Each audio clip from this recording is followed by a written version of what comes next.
Hi, everybody. It's been a while, but we're back finally. I was gonna quote break the ice, but I thought that would be too much to do so. But thank you so much for having breakfast at Ruby's.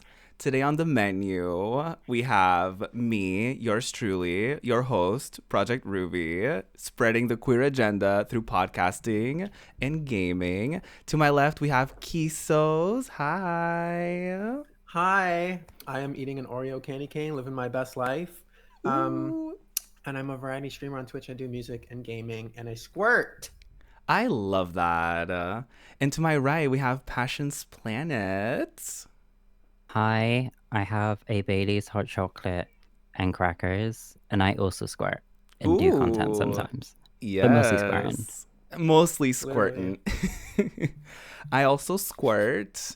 I also make content. So we love that. Um, It's a very relatable stream. That's why we all get along. Yeah, we're just so relatable. We do these every week, even though it's been a couple months, but we supposedly do this every week on twitch.tv/ProjectRuby, and you can later watch and listen to it on YouTube, Spotify, Apple Podcasts, all of those beautiful places. So feel free to subscribe, to follow, do all of that so that more squirty girlies can find us, right? Literally. The squirt Get this squad. place wet. Yes, you got to get that moisture. We don't really have much of like a set of topics because I wanted to keep this more casual. Like, you just bring a couple friends over to have breakfast with you, even though it's like 5 p.m. for me, but it's fine. Um, Yeah. I mean, it's lunchtime for me too. I love that. Listen, it's brunch at Ruby's, it's dinner at Ruby's, depending on your time zone. It can be a different meal. Yeah, But yeah, exactly. what have y'all been up to? Because it's been a few months since I've done this stream/podcast, and it's been a while since both of you were on it. So let's start with Kisos. What have you been up to since basically quarantine has hit us all, and Yeah. I took a break from this show and all of that stuff? Yeah, it's been like 6 months, I think, or like 5 months, because I was on like right after my EP came out. So I Yeah. released a lot of music this year. We did a lot of quarantine this year. My co-producer Corey is here. He Yes. also does our after show. And yeah, that's pretty much it. I've been one of my big things recently is thinking about gender. I've been doing that a lot. Yes. And I was just thinking about like, okay, what we don't have to get into a huge discussion right now, but we also can. We I was can. just We like, can talk about anything. just what? You know what I mean? Just like what? Where do you start?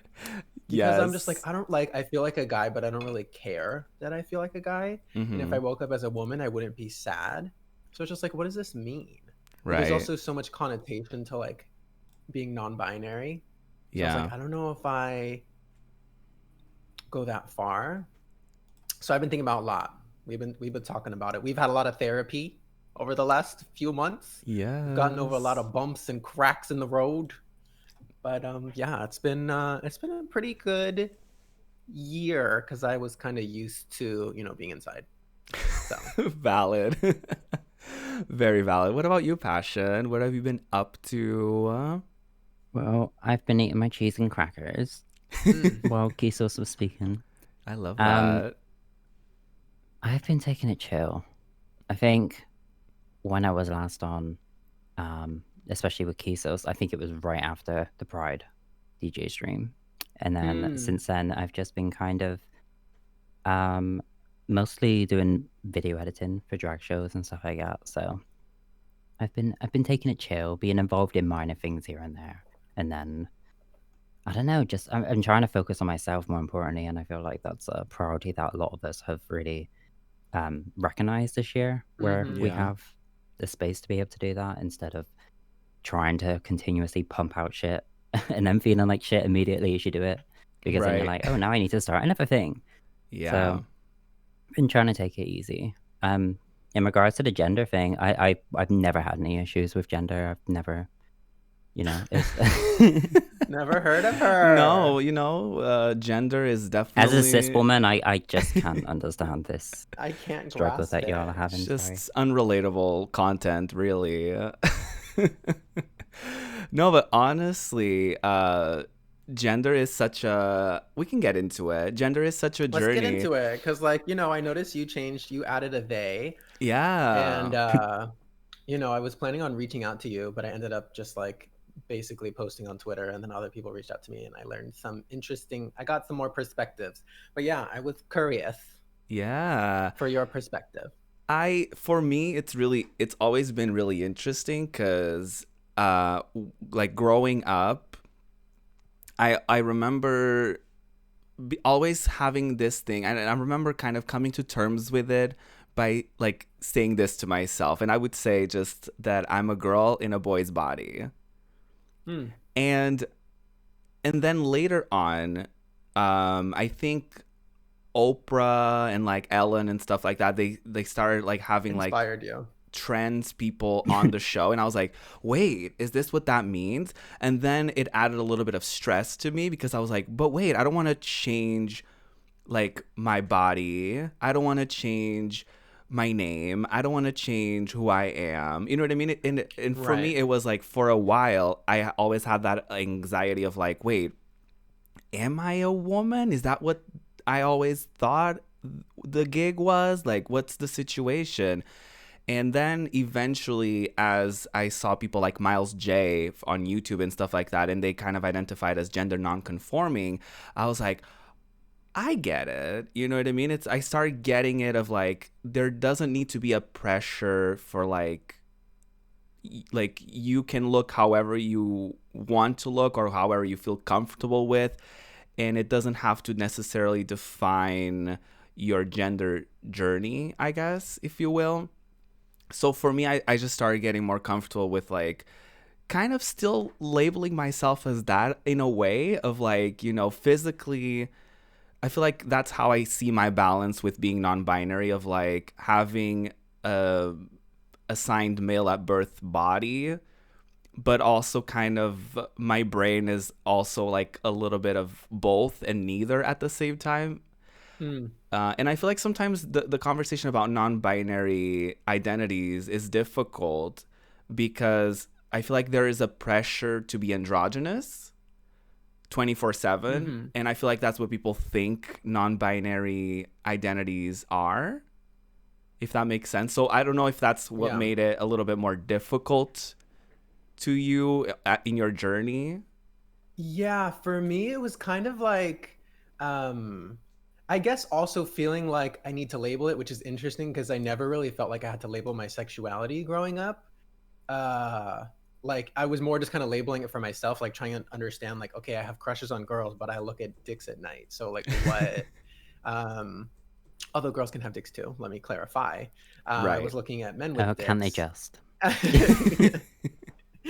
But yeah, so yeah, I was just very I don't know, for some reason I felt like I had to label something. And you know, as I've gotten more, I think especially it was this Jessie J wig behind me. I was just like, oh my god, I love her. I love how I look in her. I love like being a woman in her. Oh, interesting.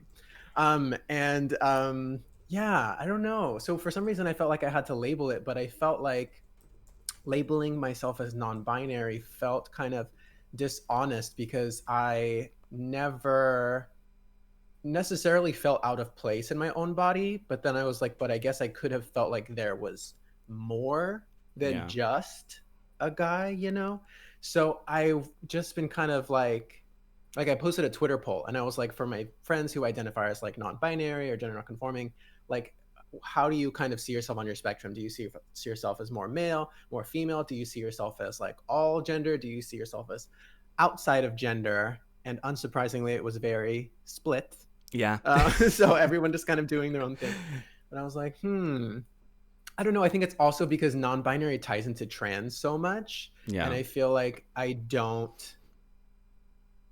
I haven't experienced any bit of the trans struggle, so it feels weird for me to identify as non-binary. And if I feel like I would be like going into a place where I don't belong, because I haven't like felt it. So I was like, genderqueer is a nice term where you're just kind of like doing things, but I don't know. That's what I was like confused on with myself too, where it's just like, what do you delineate? Isn't genderqueer technically non-binary, but I feel dishonest being non-binary, and then genderqueer is cool, and I really like they, and I love wigs, and I would like, if I wasn't shy, I would go out like looking as a woman and have like a great time.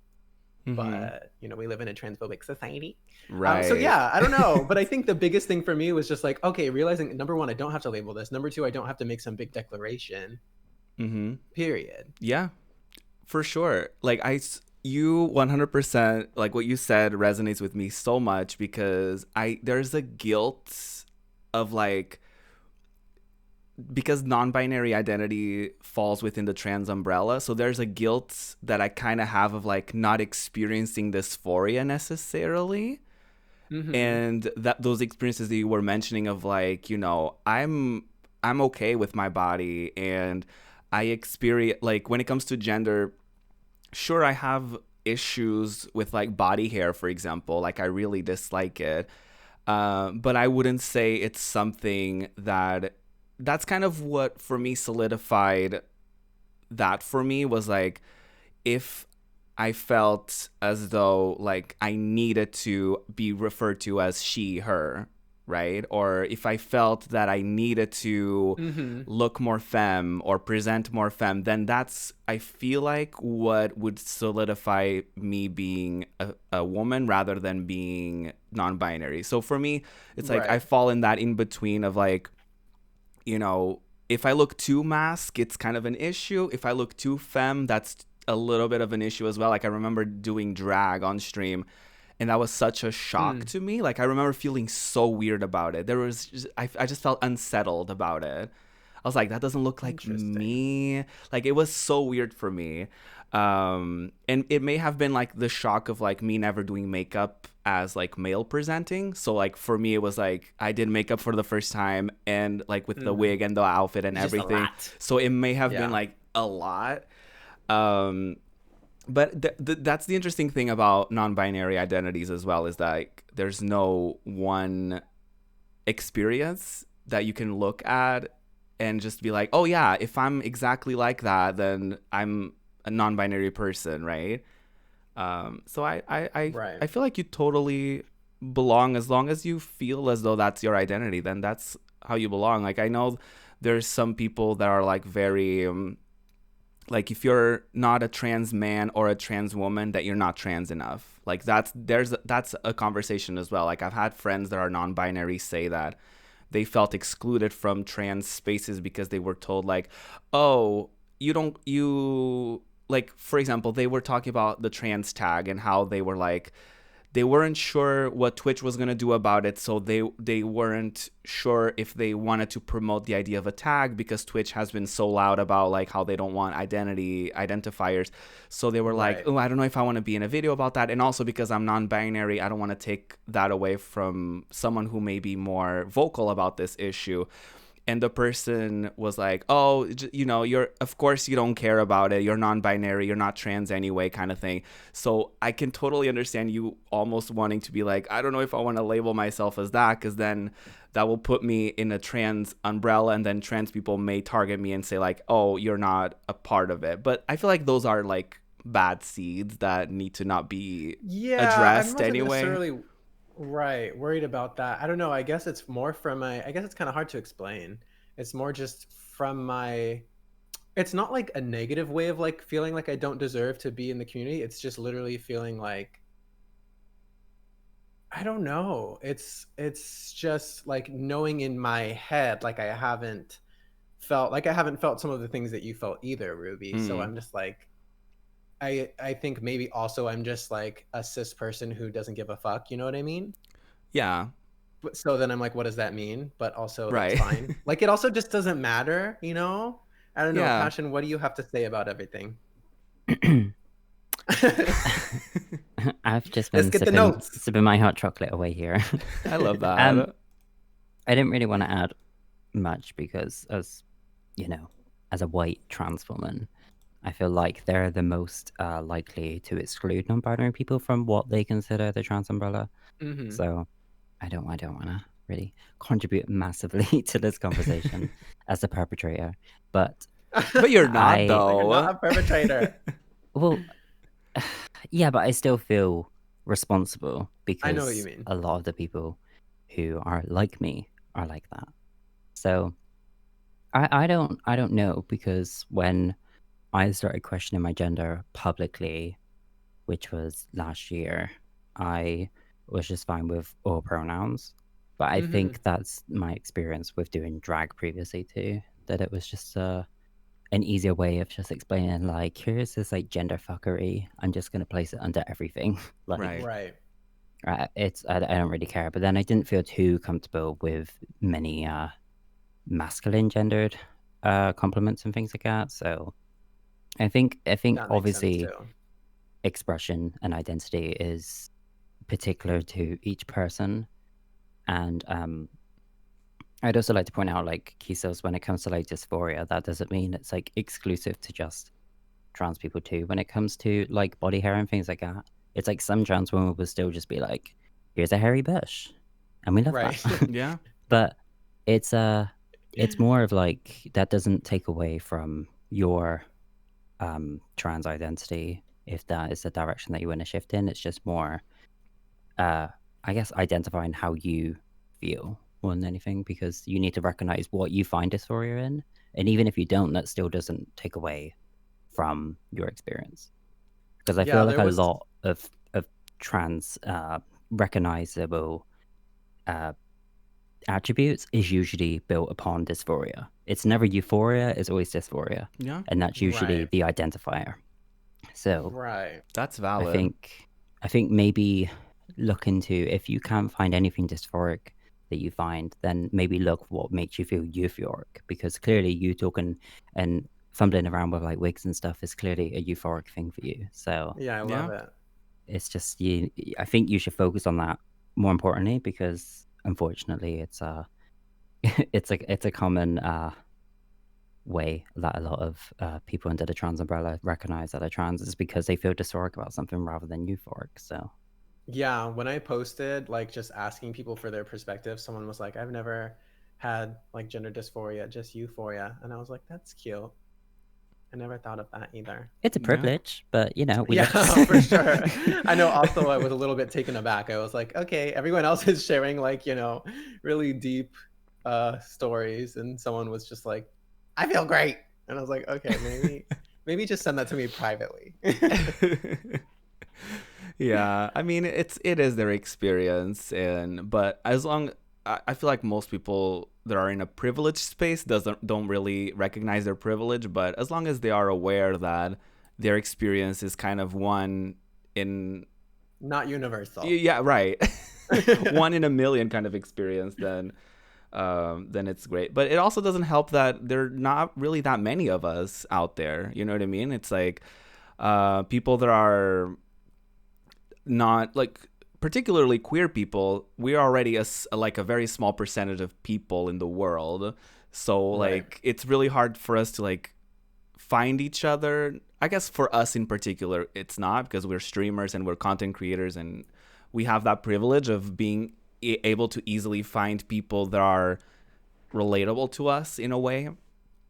But yeah, that's Right. absolutely like everyone has their own experience and it's absolutely not anyone's business. I do have a little thing to kind of add to it. Like sometimes I do have a fear of like, what if one day I do come to terms, or for some reason I have a realization that I'm like, you know what, I am a woman, right?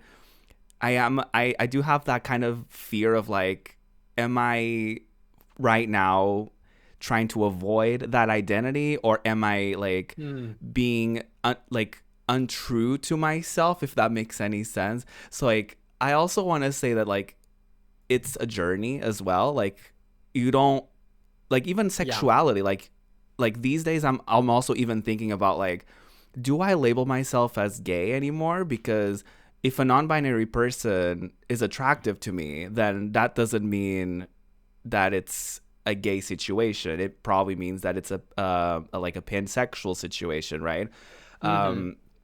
So it's really interesting as far as like labels and identity and how that can change. So definitely no pressure, even for anyone watching or listening who may be questioning their identity, whether it's sexual identity or gender identity, that it's okay to like identify as you do right now and to slowly find yourself or think you found yourself and then be like, ooh, actually, I relate with that more, or whatever it might be. So don't think of it as like a destination. Think of it as like a journey, if you will.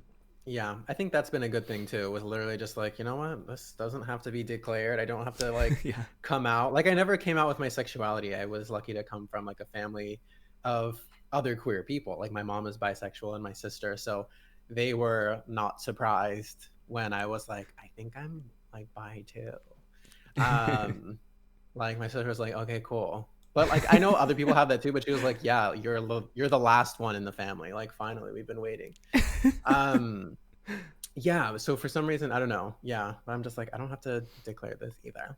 We're just gonna do our thing. We're just gonna be cute. We're gonna wear wigs. Yeah. And maybe I'll buy some huge knockers from Passion. There you go. Oh, mine is still in the post. I'm waiting. Tell me when they come in. I want to know. I thought they'd be here for Christmas, but clearly the delays are even longer. I know. Maybe Santa has them. Santa's like, you know what? I've been questioning my gender too. On a positive note to add to this talk, I think I am like fully considering beginning HRT. Yeah, I've been on and off throughout the years, and like even before I was like trans identifying, I even did like think, do I actually want to alter my body in any type of way, or do I want to fit to the standards and the norms? But I think for me, much like Ruby, I think my defeatist attitude is typically towards like body hair, and that's the worst thing if you are I guess when you were assigned male at birth. It's one of the worst things to have when you're trying to pass as a woman, essentially. So I think that's the only thing that's kind of winning me over more than anything, because my answer to like breasts was just like, oh, I don't care, I'll just get a breastplate. Oh, I don't care, I'll just like shove a watermelon. TOS. Yeah. But it's still a journey. I hate the journey, if I'm truthful. I know a lot of people try to make it into this very lovely thing, but the way that some people present it online isn't always as positive as how they're dealing with it, because a lot of people will be like, oh, this happened today and this good thing, and it's just presenting a positive representation of their transition.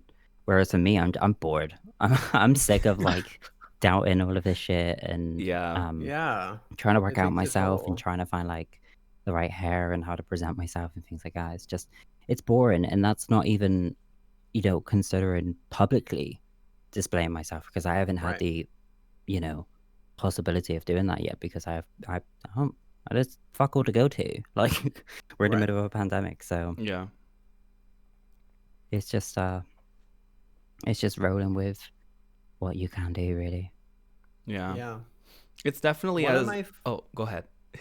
I was just going to say, one of my friends, I mean, obviously I am no expert on this topic, but I was just going to say one of my friends started taking HRT and then kind of just stopped. And I think she did get facial feminization surgery and I don't know, maybe some other things, but she was like, you know what? Yeah, I think like for her, it was kind of a journey too of like doing it. And it wasn't that she disliked it, but she was just like, you know what? Maybe I just don't care as much to do it. So the only advice I can provide is, you know, the same thing everyone has been saying is just, you know, the journey. Sometimes it feels like I think a lot of non-binary trans people can entirely just relate to this, and it's just like we feel like we're doing it for other people more than ourselves. Even when people are encouraging and just being like, do it for other, like to yourself and not others, it's like, well, but you can't do that when you're publicly representing yourself. I don't want to be a walk-in like hate crime scene, you know? It's something that you unfortunately have to consider. So I guess that's what's poking me to go ahead and just like do it. And maybe I will do exactly the same, where I'm just like, okay, I've hit the mark. My body is reacting differently now, and there's less things to feel dysphoric about, so maybe I'll reach that point. But I just I can't deal with constantly maintaining myself and all of that shite. Like it's tiring. Yeah, it's like infinite pressure from everyone because, like you said, people are like, they think they know what's best for you and what Right. you want, and you're like, or like you have to have the reason that they want to hear. You know what I mean? Yeah. Yeah. Too much. And plus, I want to like hook up and stuff, and I don't want to have to maintain your daily. I need cock, you know. Yeah. Valid. Speaking of Harry Hole, passion. Yes. One of my I'm listening. She's intrigued. One of my ears. questions for today was gonna be, who was everyone's favorite Harry Hole of the year? Ooh. Well, that is a good question. Like celebrities or like mutuals or Like Mutual. whoever. You could pick a couple, you could pick a celebrity and a normal person. The holes that got you through the year. Passion's like, okay, let me flip through my photo album. Right. She pulls her list. yeah, let me not open my camera roll right now. Oh my god. That is a good question. I don't know what mine are. I don't know mine either, to be honest. Yeah, I'm not sure. I don't know if I have any particular names in mind. Because I'm not that kind of person where, like, when I look for adult content, if you will, I don't like look up like a particular name or anything. I just kind of see what's popular Thumbnail. that week and whatever, and then I go with what. What's popular? Oh, so you just go with the flow. Yeah, I just go with the flow, you know. Okay, like quarantine Instagram feed wise, I would say Flume for me. Because Flume, yeah, he's the cute. musician. Yeah. I haven't seen him in a while. Let me look him He's been looking good over quarantine, and yeah, he can hit it. Passions, Harry. Oh my god. Wait, what? Oh, wait, is this? I'm so confused. There's like 7 of the same picture, and some of them are photoshopped, I think. Yeah. Okay, yeah, that was really confusing at first. I was like, what? Let me see some Flume. Flume's cute. There you What about go. Jake, or is that too late? Like, where's Jake Gyllenhaal? 2019? Yeah. He hasn't been active. He's been doing like the odd like promotional thing over quarantine, but he's been quiet. Yeah. Okay. Jake Gyllenhaal. I think I'm gonna give my vote to what was Times Person of the Year? It was like you in like 2016 or something, or 2000. I don't know. Probably. I'm gonna go for the everyday Hole. You know, like nothing special, just like the person you walk by, works that bone cracking 6'4" construction worker.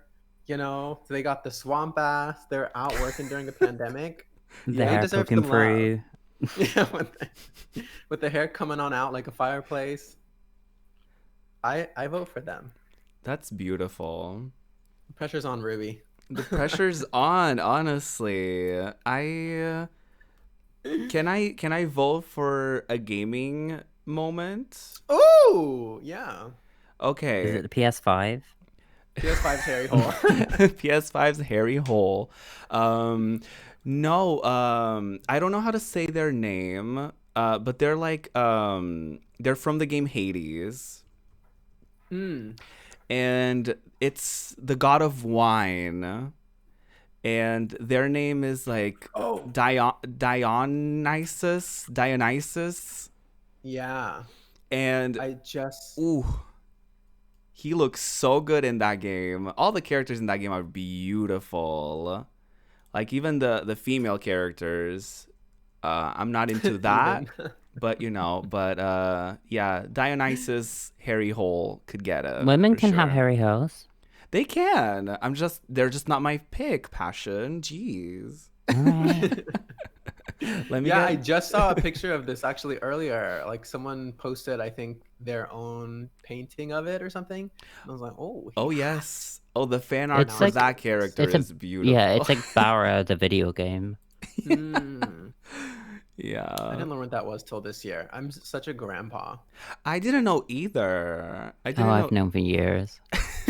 Well, I knew of the And you concept. I didn't just didn't know share? the name. Right. Wait until you find like Donkey Kong Barra. I Oh no. Okay. No, now, it's nice. which Donkey Kong character is Oh. everyone's top? Candy first, obviously. Oh, it's not Dixie. She's a tariff. Dixie. Isn't she also underage? Well, she's still a tariff. Well, no, that's fine, but Just out of I didn't mean to territory discount that part. for- I just meant we're not talking about her hairy hole. Yeah. I don't know if canonically they have ages. You know what? Good point. You know what? What a sharp turn we took on this day. I think Chunky Kong is the eternal himbo for me. I think mine's just Or thembo. Donkey. Yeah, I was gonna say that just because I don't know anyone else, to be completely honest.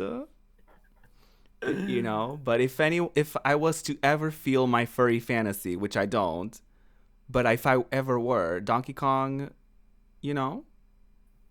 Or Nick Wilde cute. from Zootopia. Oh, is that the main character, the little fox? Yeah. Yeah. Or Henry Otterton from Zootopia. Henry Otterton's really cute. He looks like someone I date. Otterton.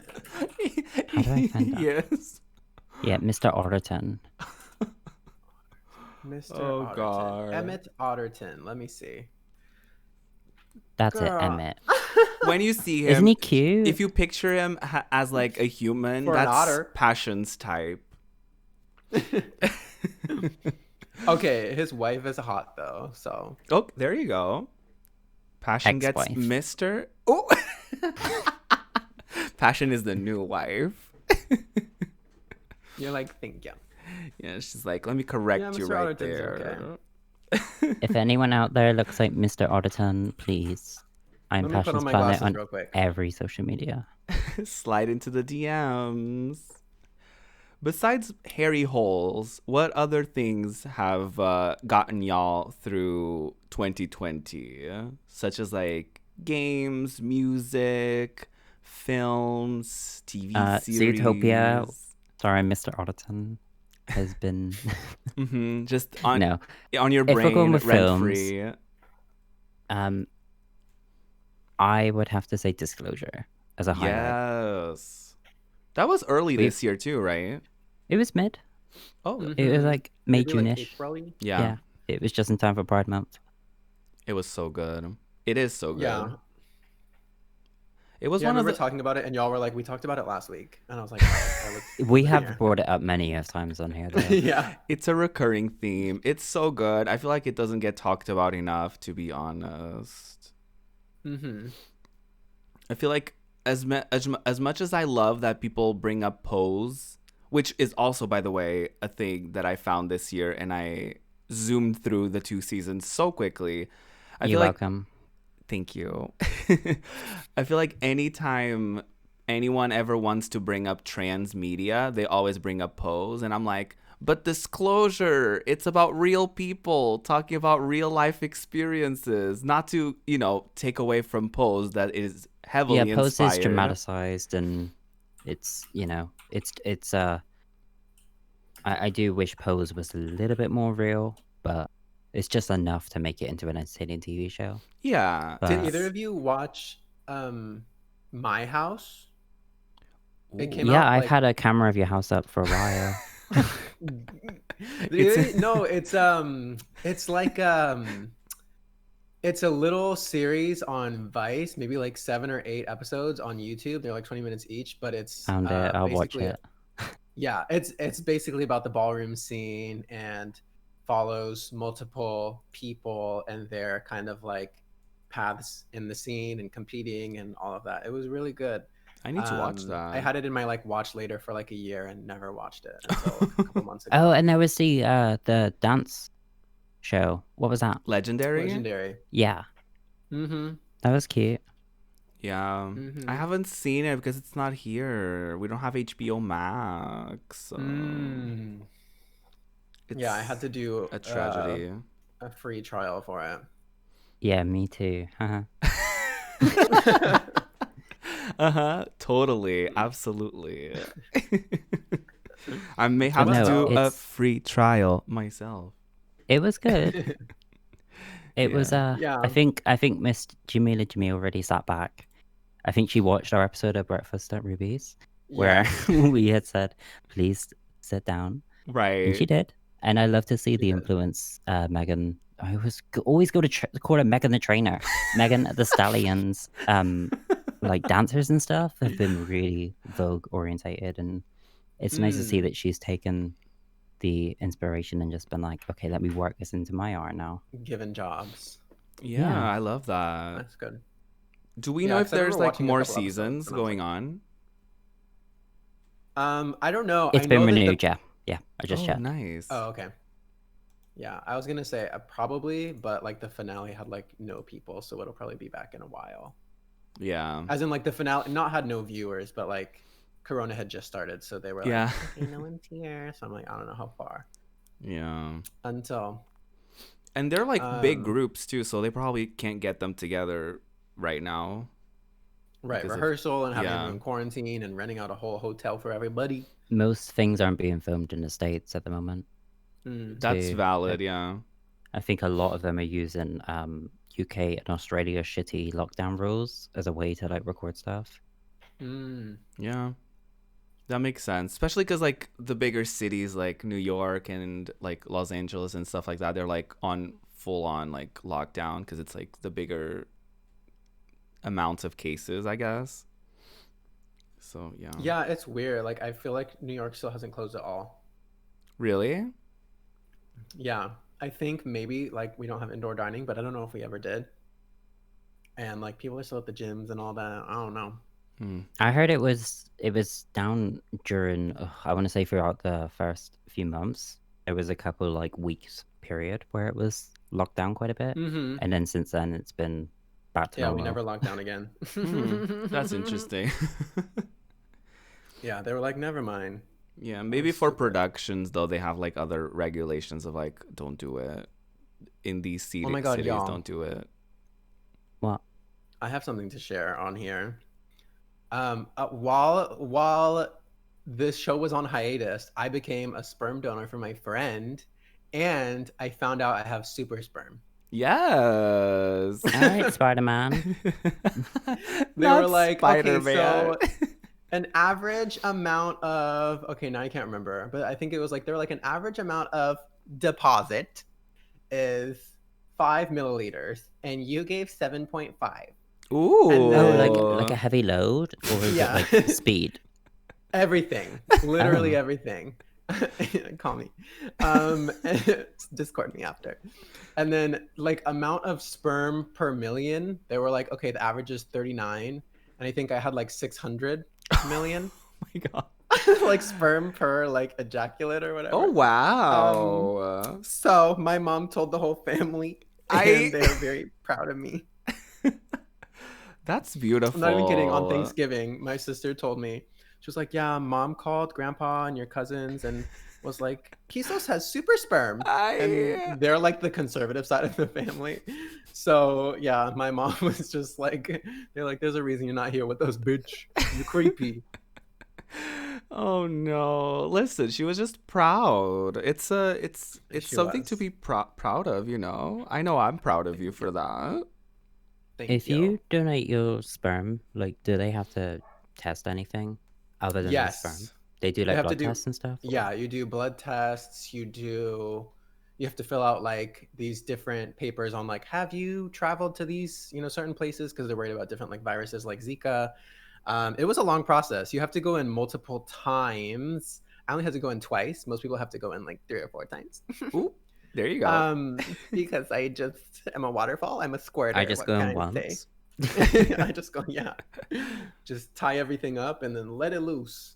Yeah. Also, the lady who helped me was, well, not helped me. Sounds interesting when you put it that way. The director, I don't know what you call or what her title was, but the lady who did the paperwork and told me what to do, she was hot. So I would just be in there thinking about her. No, I'm just kidding. She was hot though. You were thinking about the Donkey Kong hole. Let's be real. Yes. And then after, she was like, "Oh, did you want some snacks?" And it's like when you donate blood, which I've never done, but I know what happens. Where they have like snacks that you can get your blood sugar back, and I'm like, okay, this is Aw. dramatic. This is so dramatic. All I did was jack off to some guy sucking dick, and now I get chips as a reward and a granola bar. Wait, did they provide that? Or did you watch it on your Yes. phone? No, the video that you Oh, watched. yeah. So they had some crispy looking magazines.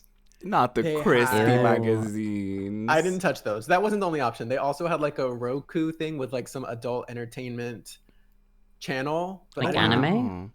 I think it was Bara. No, I didn't watch. I didn't turn it on because it was like I don't want to touch the remote. But Valid. also it just seems complicated. And what if they don't have gay stuff, even though they probably do? But like regular porn is so boring to me. I need Yeah. it to be like it Amateur? needs to be your average Joe. Yeah, not Yeah. necessarily amateur, but it has to have more of that feel. Yeah, it was just like a doctor's office. It wasn't like a creepy place. It basically looked like a doctor's office, and you kind of go into like a little room and you do your thing, and then you just come out and you put it in a little basket. And I was like, oh my god, I'm the only one here. They're gonna know which one is mine. They're all gonna look at me later. The cup is filling. It's spilling all over my hand. Oh. I'm kidding. I'm kidding. Or am I? Call me. Listen. But yeah, it was interesting. It was interesting. Yeah. So I'm gonna be a baby mama. I mean, a baby daddy. It's While only for we're one person though. touching on donating stuff, there was a change in the UK law like this past month with gay men and bisexual men being able to donate blood. Really? So that's great. Was that in the US too? UK, just UK.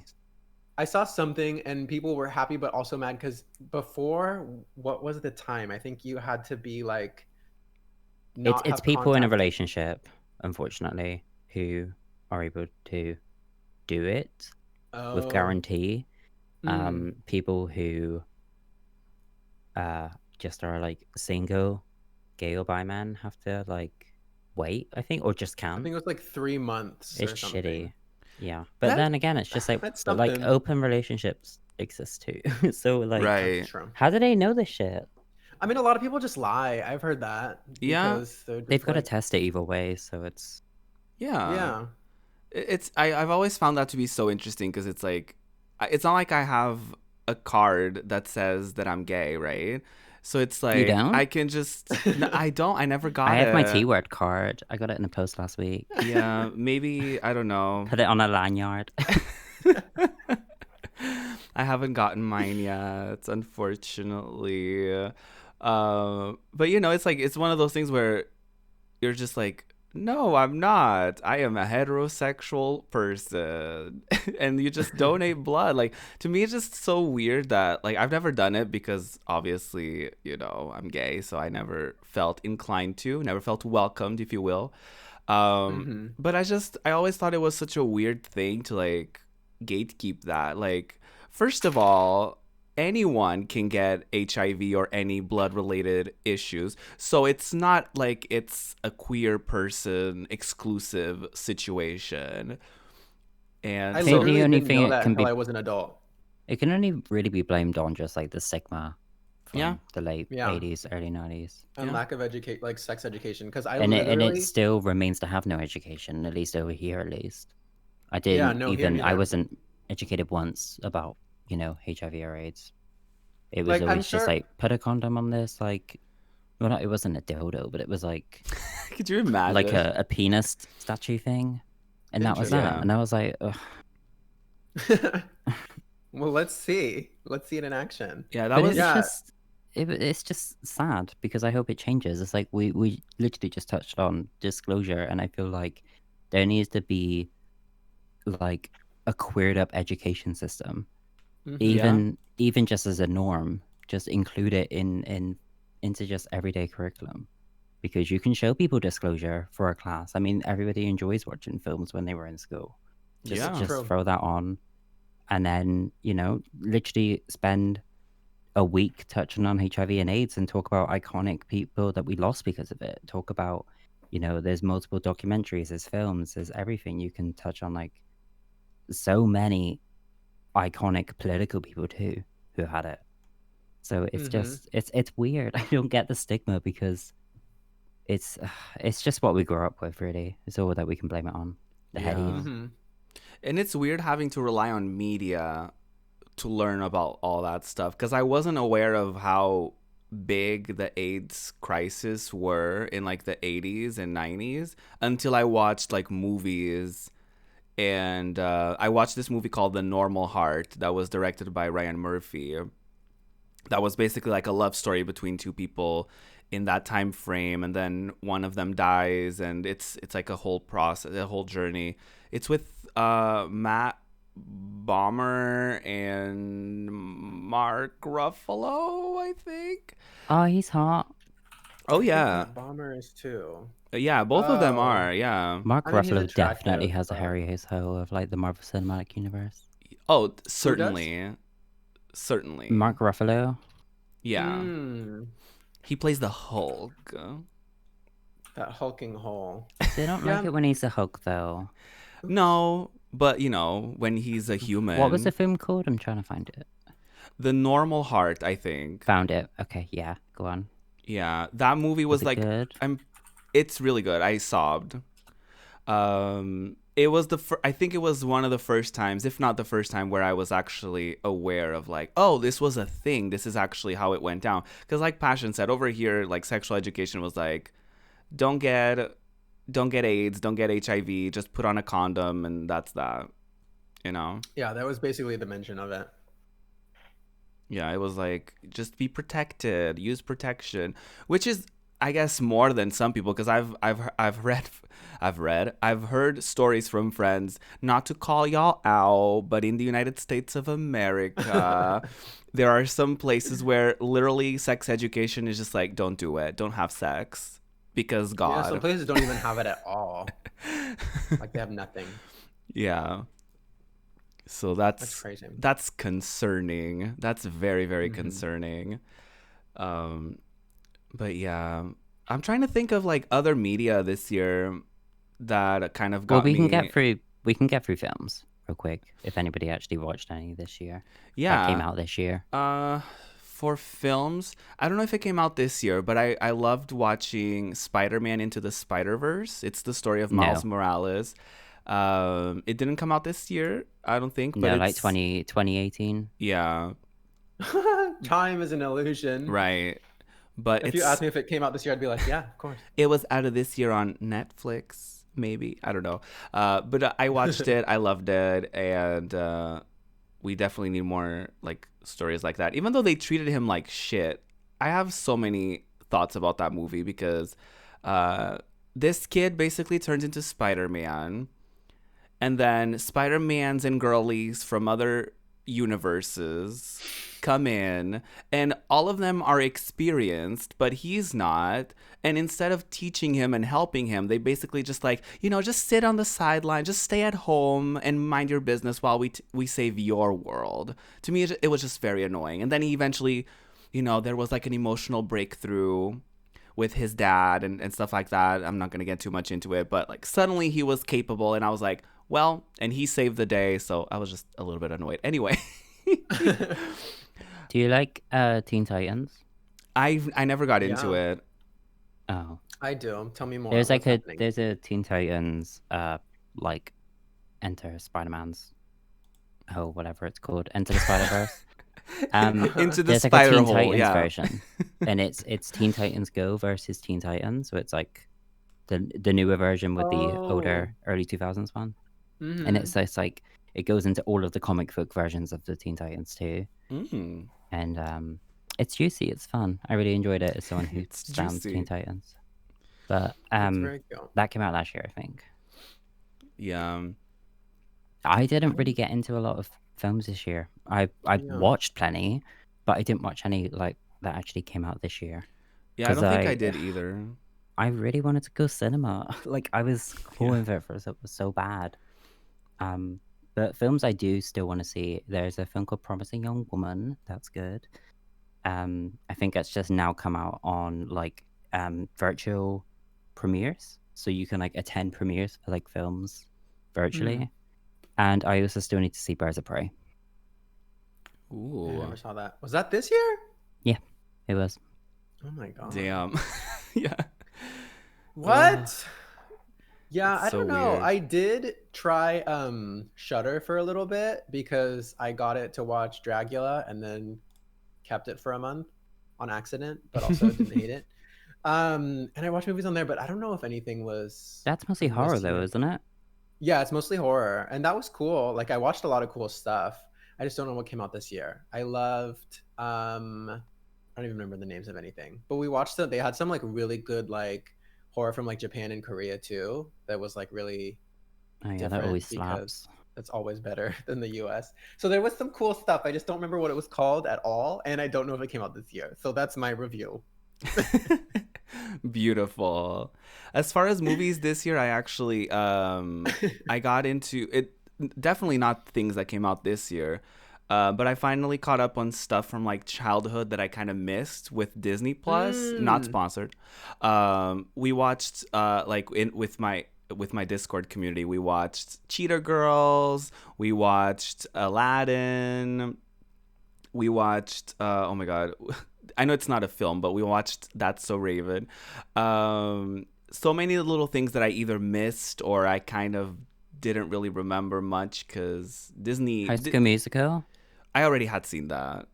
I Okay, watched, of yeah, course, Luke I've Grist. never. Yeah. So like there's just a couple things here and there that I kind of missed. I was very disappointed that in Portugal they don't have the X-Men animated series from the 90s, and I was really looking forward to him. It's like Do they have that in other places on Netflix? it's on Disney Plus apparently. Oh, Disney It depends Plus. Ugh, on I the gotta get a yeah. trial, bro. Apparently in the US they don't have some X-Men movies because of licensing, but they have the animated series, I think. So it's and in Europe it's the other way around. So it's just weird stuff like that with Yeah, the licensing. X-Men and Fantastic Four licenses are really piss poor for like worldwide. Yeah. They differ in each country. X-Men radicalized me. Not in the way of seeing them, with their powers, but I remember being a kid and being like, why is it called the X-Men? There's women on there too. My mom was like, you know what? You're right. That's And that's all. true. And then I was woke from then on. That is very, very How did you true. become woke? Just kidding. Well, You haven't both seen Hustlers yet, have you? no, I know it came out towards the haven't. end of last year, but I didn't. please. Kisos, I feel like you'd love it. I'm sure I would. Maybe I'll watch it with people this weekend because I'm probably gonna. The one sneak out. time we'll give Jennifer Lopez a smidge of rights. Just a little bit. Yeah, didn't she not get any nomination or something? No, she didn't. Ugh, I'm so everyone pissed was at like, how snubbed it "What?" was. No, it really did deserve it. Well, it has a really good cast, I will say. I just And the never music slaps. I just never got to seeing it. But yeah, I do I'll watch miss it. going to the theaters though. Like that's a huge thing for me this year that I like really miss. Like I wouldn't Do go you go alone? Not really. No, I usually go with Oh. a friend or like my mom I likes love going going to. alone. I've never gone alone actually. I've always had that weird Me like neither, I don't think. thing about like, oh, I don't want to be like the weird person who goes by themselves. But I don't think it's weird. I just feel like I would be perceived as weird. I don't know. Mm-hmm. Right. It's just a self-conscious thing. Would you be more likely to go to the movie alone or like eat alone? Because I feel like I'd more likely go to a Oh, movie alone. movie. I ate food alone. And I thought it was gonna be weird, but I was like, you know what? It's pizza. It's nice. And it was but really enjoyable. And it's just weird because you look around you and you're like, oh, they have friends. Right. I did go at a time where it was kind of slow. It was like right before like not business, but right before it started picking up. So it was like there was like a handful of people in there, and it was like right before like COVID. Was this just like a local joint or was this like Domino's? Oh no, it or- was like Pizza Hut fully. But it was like I had to do Not Pizza Hut. oh, it's so good here. Anyway, I had to do like I don't remember what it was. I think I had to update my ID or something like that. And Your lanyard. yeah. And like ask them about my gay card, and they were like, sorry, there's some delays. I don't know. You haven't seen Hustlers yet, you can get it. So so I was like, I was in the area and I was very hungry and I was like, who gives a shit? I'm gonna go and eat by myself. And this was like at the beginning of the year, and I was like, you know what? I'm gonna start doing more stuff. And then the pandemic hit. I do suggest it for people though, because I've gone to like there's a chain over here called Pizza Express, which is more eating the pizza with like a knife and fork and stuff, and Yeah. you can have like a glass of wine with it, and it's nice going there alone. Okay. It's just, I don't know. I like restaurants on dates less than I do with like being alone and like with friends, because I like the raw chemistry. I like the environment of it. It feels very classy. But being alone in a restaurant, I find it very I don't know. I would definitely pick like the cinema over a restaurant because I can just go in, I'm having a ball, and I just feel like people just don't go near me. Valid. But they're walking in. I usually go to like an artsy cinema, so there's always like the hot geeks and stuff, and like the nerdy boys. There you go. And it's just nice. But like usually I'm left alone because I probably just like, oh, don't go near that queer over there. Like we'll sit over here. But it's nice. I really do like it. I've gone quite a lot over the past year, and as I was like ready and to go again, the pandemic. Yeah. It was really empowering because it takes away the power of like, oh, I'm not going to do that because I don't have anyone to do it with. And it takes that away from it and just be like, fuck it. I'm just going to enjoy it for myself. And then if one day I happen to have anyone to go with, then great. But if not, then it kind of took that away from me. But then the pandemic just fully was like, no, you're not going to do. Guess what you're not going to do this year? Travel and go to restaurants and go to the theater. Like, no, none of that. It's also a date with yourself. Yeah. Yeah. It's less of like treating yourself. It's more just like enjoying your own company. And I think that needs to be reflected upon more than just like in your house. Yeah. Because I feel like it's I've only different. done that. I feel like I've only done that like once. I'm trying to think of all the times. Like obviously I've eaten alone at like lunchtime at work or something, you know, Yeah. like, obviously. But I think the only time I ever went on a date with myself was last summer when I went into the motivation dance class for Normani. Yes. And Was that was just really fun. you didn't know anyone? I didn't know anyone. I went alone. And I'm not a great dancer, so it definitely could have been embarrassing. But it was fun. I don't think I've done anything else. But also I usually just like don't spend money. I've gone to like the park by myself and just like written and sat and had Have my you like been to a Evermore club fantasy. alone? Or like a bar? I think once, but it was only when I had just broken up and I was on the hunt to just like get some D. There you go. Not specifically that I wanted some D, but I had never gone to You the wanted club the alone attention. and left with someone. Yeah. That too. Yeah, I just wanted someone to lock eyes with me and make out and then go home and scoot the boot. And we did. There you go. And then he wanted to see me again. And I was like, no, thanks. No. Bye. Not right now. You just wanted a sample. Yeah. It wasn't even that good, but it was just fun the experience was fun. The physicality of it, average. Right. I've never gone. Like that was the thing that I wanted to do this year. Like I had a coworker who was always like egging me on, like we need to go to a gay club or a gay bar or whatever because she's a lesbian. So she was like, we need to go, and then the year happened. But she a masochist because like the lesbians I know hate gay clubs. I feel like it's even more discriminatory towards anyone outside of like the G. To be fair, I don't know if I would want to go with her, but because like no, like it's Ruby discriminating too. No, it's she was that kind of person of like it's what Passion was saying. It's like she was very likely to call someone like the F word or something like that if they were acting femme or something like that. So it was like that weird thing of like, she would just go into a gay club to start trouble.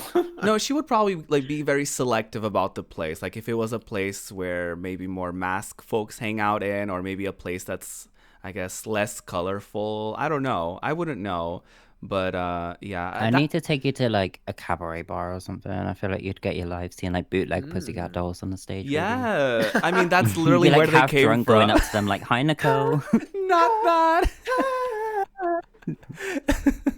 I mean, honestly, like the original Pussycat Dolls, like it was like a cabaret show, and I would live for that kind of shit. So we certainly need to go, Miss Passion.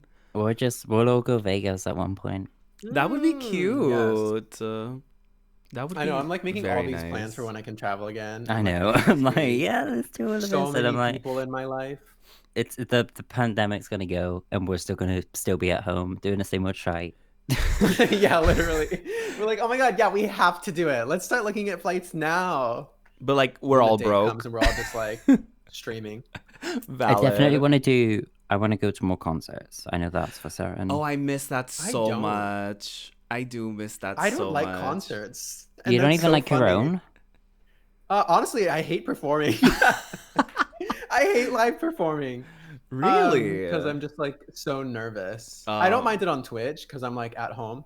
But like the work it takes to do your own live performance of like rehearsing and going, whatever. If I had like a whole live band and a budget Right. so that they weren't terrible, maybe I would like it more. But I don't like singing with the tracks, and I don't like a lot of things. Like concerts are cool, but I just never went that much, and I don't really miss them for myself. Because I just feel like you're standing there for like 3 hours to see like the person that you want to see, and then it's fun. Yeah. Oh, I have gone to concerts alone, but I feel like that's normal. I didn't even think of that. Oh, I've been a couple. I don't like concerts alone. Really? Oh, I love it. I feel like I feel really vulnerable. Really? I love a concert. I've gone by myself. I've gone with a friend. I've gone with my mom because she likes some artists that I do, and she's like, I want to go. Fuck. Have they been like nearby to your house though? Oh no, Or not has at it been, all. like, traveling? It's always a whole ordeal because I always have to go to London, and for me, I always like I don't hate London. I just feel very uncomfortable around London. How long of a trip is it? It's like a 5-hour. Okay, Oh! it's comparable. Yeah. Over here as well, it's like a lot of concerts. Like not a lot of concerts in general, but like for foreign artists. So like if Lady Gaga comes or Ariana or anything like that, they likely will go to Lisbon if they ever come to Portugal. They go to Lisbon because it's the capital. So it's usually like depending on if I go by bus or plane or train.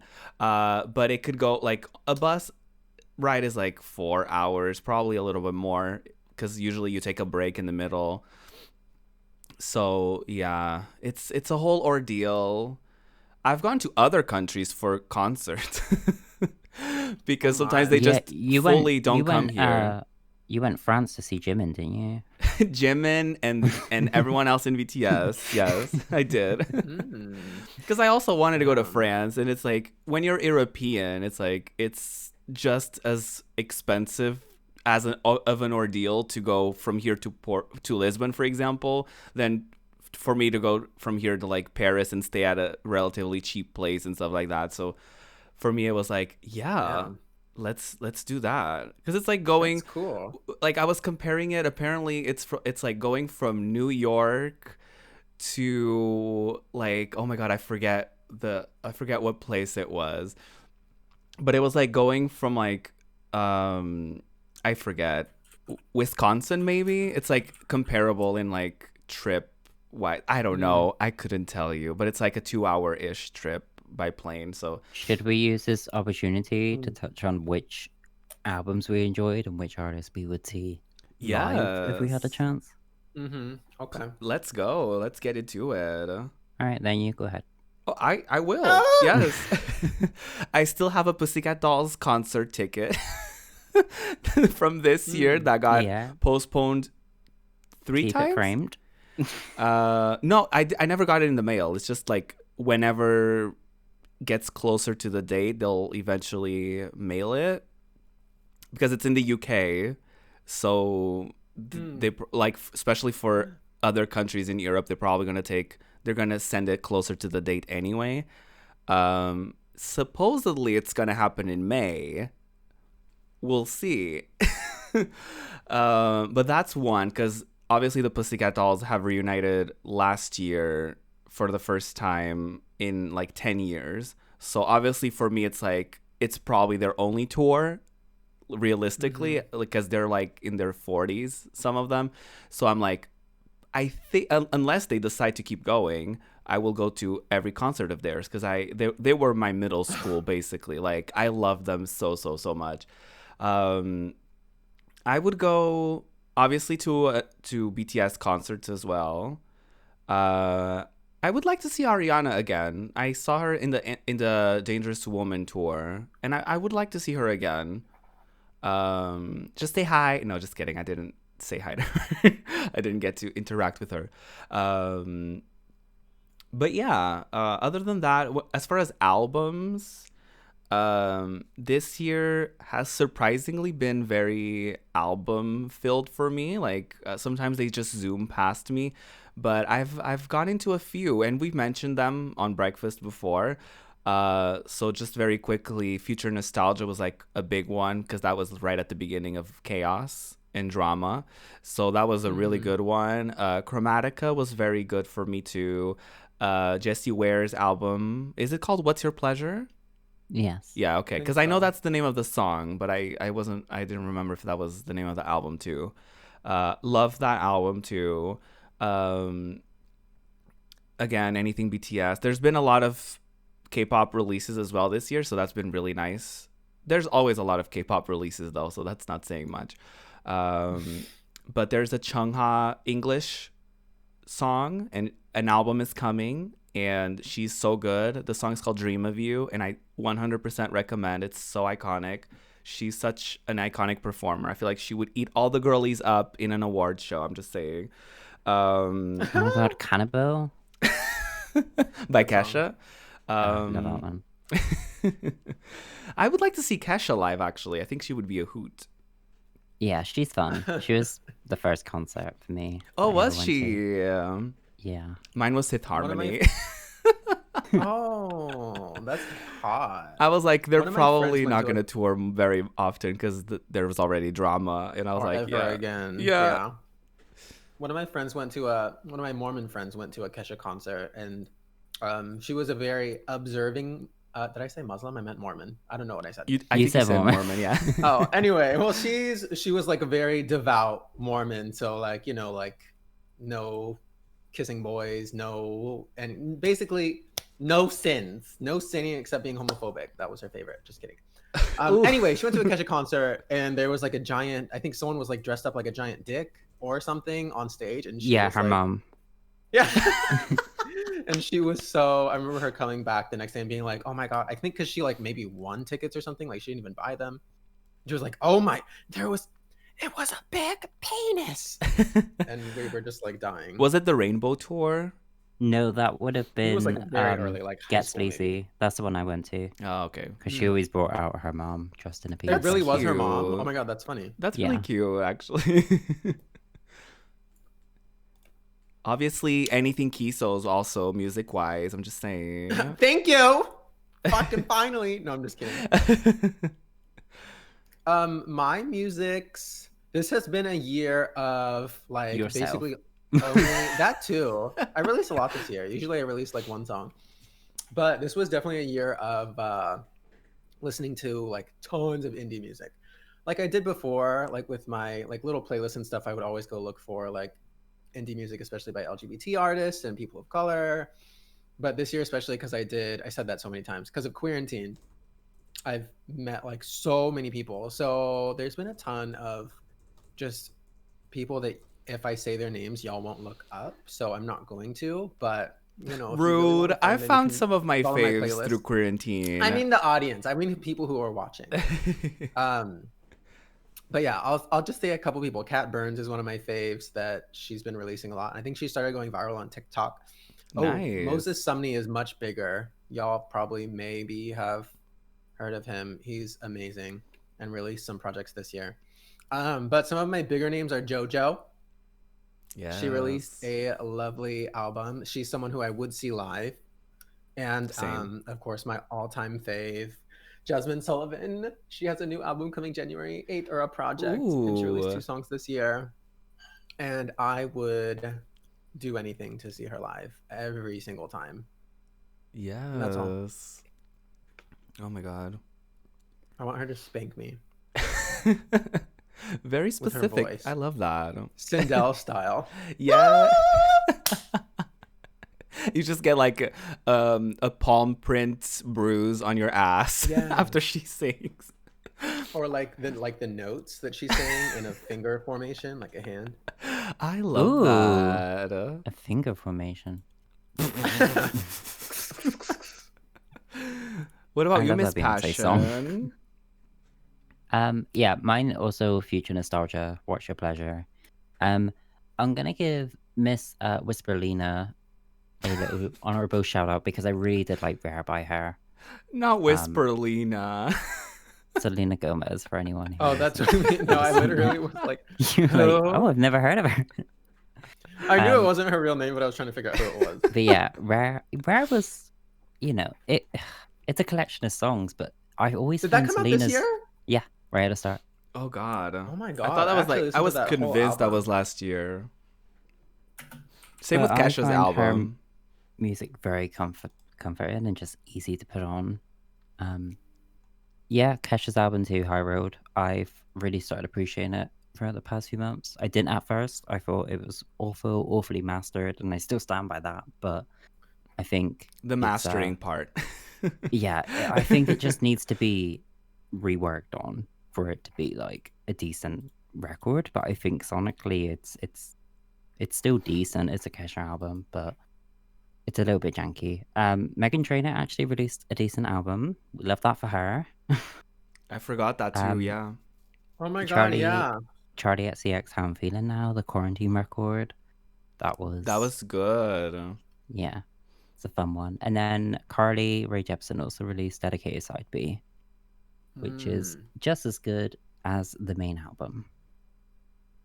There and then if we're going song-wise, Sam Smith's To Die For. That's, I think, the favorite song for me of this year. Because Ruby, you even know how much I kept going on about that song. Yeah. I don't even know if I heard it. Oh, it's like very ballady, very sweet, a lot of strings, but it's about like trying to date as a non-binary person and dealing with like I think I do remember. Knowing that you would never have someone, or believing that you would never have someone just because of your identity. And is the album still coming? One. It's out. It's been out. Oh. Where was the promo? I genuinely missed it. I was like, Love Goes. The album is coming at some point, right? Yeah, it's called Love Goes now. Oh, I remember you telling me that. Sorry, I forgot that. Yes, I forgot they did a song with like Burna Boy. I remember that being in the things, and Normani. I didn't know they did a song with Demi Lovato. Oh, yeah, you can skip that one. Yeah. That was such a disappointment. The chorus is really bad on that one. I'm ready. If much. Only. But yeah, I'll Little Mix, on a couple more. Confetti. Yeah, Sweet Melody is on here for me for song-wise. Yeah, that is so good. Nice to Meet You by Meghan Trainor featuring Nicki Minaj. That was a fun one. Dua Lipa's Hallucinate. Sufjan Stevens' Video Game. Jessie Ware's Soul Control. Michael Madrano Bump This. Troye Sivan's Stud. Brie Runway Ape Shit. And Itzy Ting Ting Ting. Yes. A nice diverse collection of people towards the end. Yeah. Truly. Some smaller, some bigger. Yeah. But I thought some skinny, some thicker. There was a really nice wide range of music, and I feel like outside of 2020 releases, I really tried to go outside of my bubble. I've just been really trying to go out there when it comes to absorbing in music. I've been trying to get into like older disco and really, like go into like the influences that made like Jessie Ware's album and Dua Lipa's album, and try to get into like Sylvester and like Diana Ross, Donna Summer. Ooh. It's been fun. Yeah, I love that. I think about that a lot because I see so many like people say things about all kinds of art of just like we're so used to like listening to our person but not listening to their influences who are like the originators who can like Right. teach you the most. So I've been trying to do that a little more too. It's not very related to 2020, but I Yeah. definitely have been like trying to find my faves and It's then been their a faves. easy year to do that. Yeah, Like that's the true. retrospective of, you know, why am I actually enjoying these albums and how much of an influence did they actually take from those records that came before us? Yeah. I found it weirdly like the other way around this year for me. Like I've listened to a couple new releases, but I found it that I went back to more albums that I already knew and were I don't know if it was for The comfort comfort, purposes. yeah, Yeah, but I went back to or just those go. a lot. Like I did a lot of that with Welcome to the Dollhouse by Identity Kane. And I just kept going back to like their albums. That one in particular is so good, start to You really finish. said, let me put some money in Diddy's pocket for this one. Not that. I was literally listening to Diddy last night because I was like, do I actually know any of his Oh, come songs? on, Like, Tell Me featuring Christina Aguilera. I Yes, don't know. that one is But no, so I went good. and listened and I was like, okay, I do know. I just couldn't think of any I because I don't feel think I like know they're. any solo songs. That's what I was gonna Yeah. say. It's all collabs. He had I'm gonna like look a up Tell Me good right now. a decent album I remember at the time with Press play. no, he did a group Diddy Dirty Money with Dawn from Oh, Danity I love Kane. Coming Home is such. Yeah, they Oh, had that's like a a sweet lot of song. bops Oh, in there. They have one with Chris Brown and I'm like, ugh, why? Oh yeah, Hello Good Morning is Diddy Dirty Money as well. Yeah. And the remix with Nicki on it, oh, that one's a good one. Ooh, I haven't heard that one. Yeah. I mean, I've heard the song, not the remix. That's nice. Why don't we all take a look? I'm literally listening right now to Tell Me. I don't think I've ever heard this actually. Oh, that one is so good. And he has one with Nicole called Come to Me. Yeah. He I did the see shadiest thing. Random side note, he used to perform that song, and because Nicole was with the Pussycat Dolls still at the time, he would perform with Danity Kane, but they didn't do new vocals, so they just like they did the chorus, they lip synced the chorus with him. But I don't think if they sung live, I think her parts, but the chorus they just fully lip synced, and they Oh didn't my bother to God. do new vocals. Yeah, I think That Press Play album that has both of the songs we just named on Yeah, it is so it is. good. The features on it, like Keisha Cole, Brandy, Kerry Hilson, Mary J. Sierra, Blige. like it's Fergie. yeah, I I'll need give to it go up for back to that Fergie, everyone. album. Fergie Stan in the building. Yeah, I don't know that song. I do really love Fergie. Ferg. She's she's more iconic than people give her credit for. I For so agree. many Yeah. reasons. And I love how stupid like the vocal situation is sometimes. Like I love how absurd she is. Yeah. The way she'll just wobble away with it. I kind of feel that way, and this is not supposed to be shady. I kind of feel that way about Christina Aguilera sometimes. There was like a clip, like she was singing this Christmas song, and she did it in the most Yes. Christina Aguilera way, and I was like, this is iconic. Yeah, she got dragged for that. I know. But like I find it iconic for the same reason that you find Fergie iconic. It's like it's just so her that I'm like, I love this for you, girly. You know what I mean? I love this journey you're on. Yeah, literally, I was like, it sounds like she's just spinning a wheel to pick like each note. Like she's just picking a random note in her head and going for it. Like it didn't sound bad, but it just was very random. That's what the Christmas album's like too, that she recorded back in the 2000s. Oh, really? Oh yeah, they were. She's like belting like Christmas classics. She's like sleeping happily peace. It was a roller coaster. I will say, every year I look for like music to put in like a Christmas playlist, and I always forget how questionable some of her Christmas music is because it's just all over the place. And I'm like, I don't need this roller coaster of a journey when I'm listening to a calming. Yes, exactly. Oh my god. But do either of you? Oh, go ahead. Oh. No, I was just gonna. This isn't related to music, so if you wanted to finish. Oh, I I was wanted to. gonna say something non-music related too. I was gonna touch on some music Oh, because I'm Okay, go spaced like ahead. that. You're welcome, y'all. Who do we want to see blow up for next year? Artist ooh, wise, not like just who. Exploding. Biden.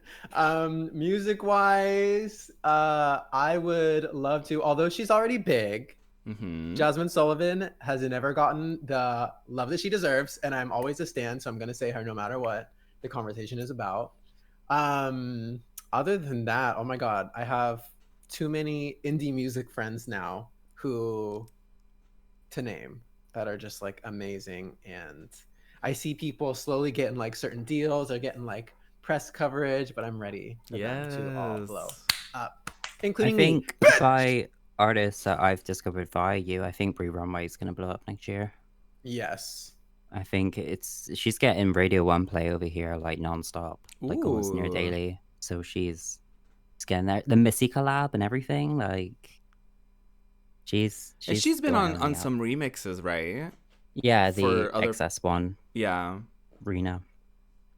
Rena, I Right, feel like yeah. she could also blow up next. At least critically, yeah. Well, I mean, like critically, she got good, but you know, I guess it's the opposite of critically, because critically she's doing great, but then has been like snubbed by everything. Yeah. Yeah, You know what I mean? And she did like even the one Brits. TV like performance, and it was really good. Her like TV debut. So I I can haven't see. watched any live stuff. I want to see. I don't know if it was I would love to see her live. Actually, Fallon or I don't remember actually which show it was, but she did her TV debut in a US late night show, and it was really really nice. So I can see her like whenever she's able to perform more in other shows and stuff like that, then I can totally see her blowing up.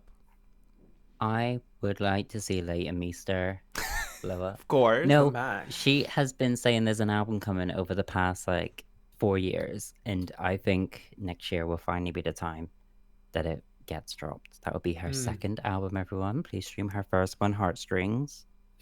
Do you think on she's your been music delaying provider. it because of the pandemic? Oh, she had a kid.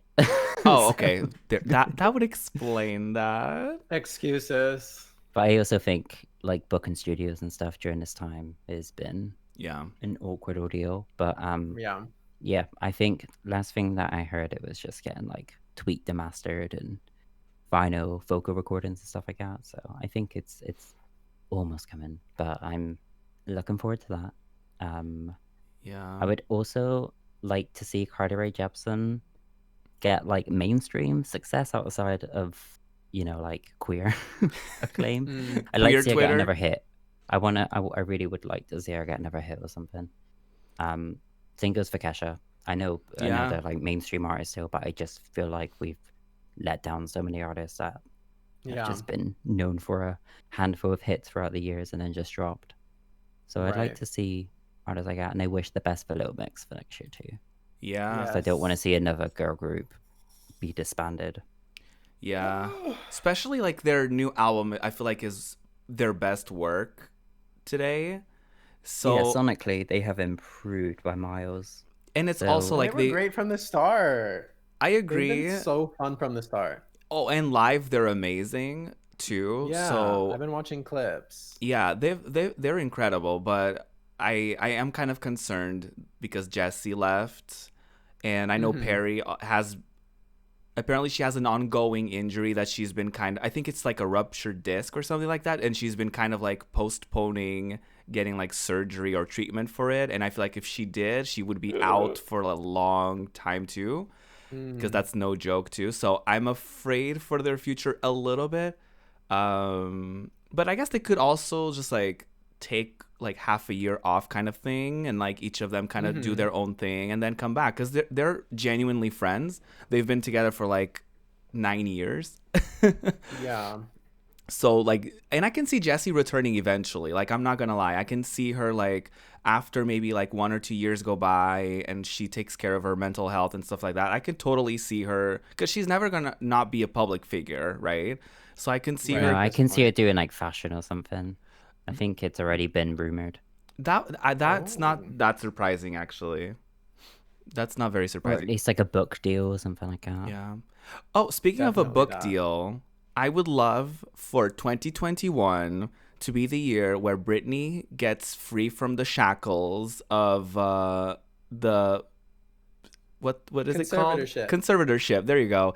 And she gets to have her Mariah moment where she blows up again, and she has like a memoir where she spills all the details. A rarity CD.